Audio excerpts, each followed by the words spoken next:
And now, for a moment of clarity.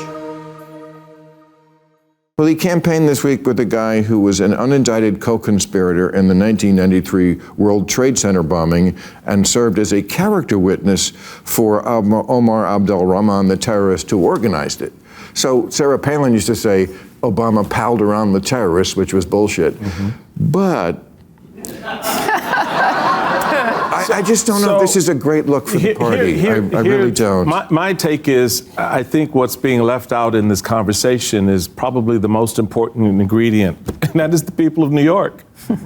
They will decide whether or not everything you just leveled up and every concern that people have put out there about Mr. Mondami is relevant to them when they go to the polls. When they've started early voting, and when they go to the polls, New Yorkers will decide, just like 78 million Americans did 4 years after Donald Trump, to re-elect him. And here we are. So if we really believe in this idea that this is a pluralistic society and that voting matters and democracy matters, then we are not in a position to sit back and second guess and vote shame a community because we outside that community don't like their choice, right?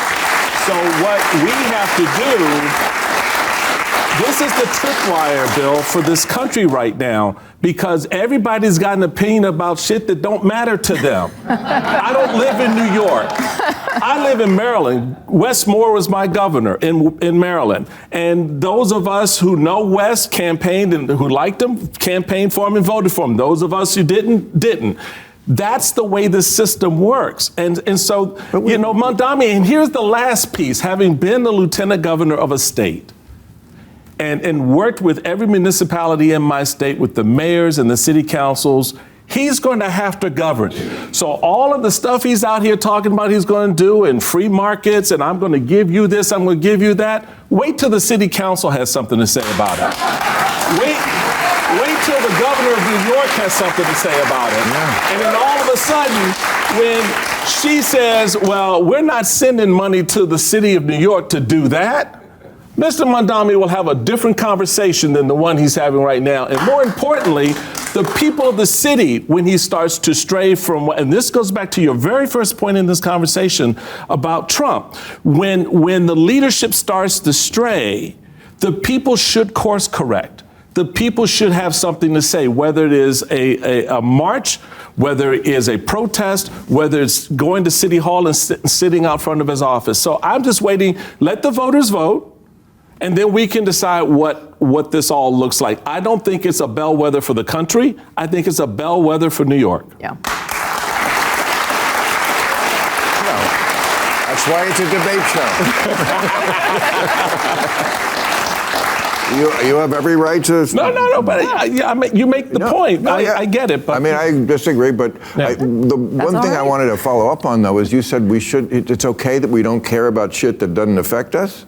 But you certainly don't mean that. No, to the extent that some policy that he as the mayor of New York will have on me living in Prince George's County, Maryland, oh yeah, I'll be concerned. But when we came out in 2020, when people came out for the Black Lives Matter protests, but that was a national event. That wasn't centered around. I know, but it wasn't to white people. It's just like, this doesn't affect me directly. I'm doing it because I do care about what affects other people. Why didn't it affect them directly? Because they weren't black, because they weren't the ones who were having their heads. But that was beyond the point. It started there, but then the conversation. How do Europeans look at this? How come they were a part of this movement? I'm just saying. I thought about our humanity. It spoke about our humanity. Yeah, how we treat each other. And humanity is like caring for people beyond just who you are. Right. No, that's very true. I agree with you, and that's why I said if Mondami institutes a policy in New York City that I'm feeling in Maryland, oh yeah, a brother gonna have a lot to say about it. Catch Michael Steele on The Weeknight, Monday through Friday at 7 Eastern on MSNBC.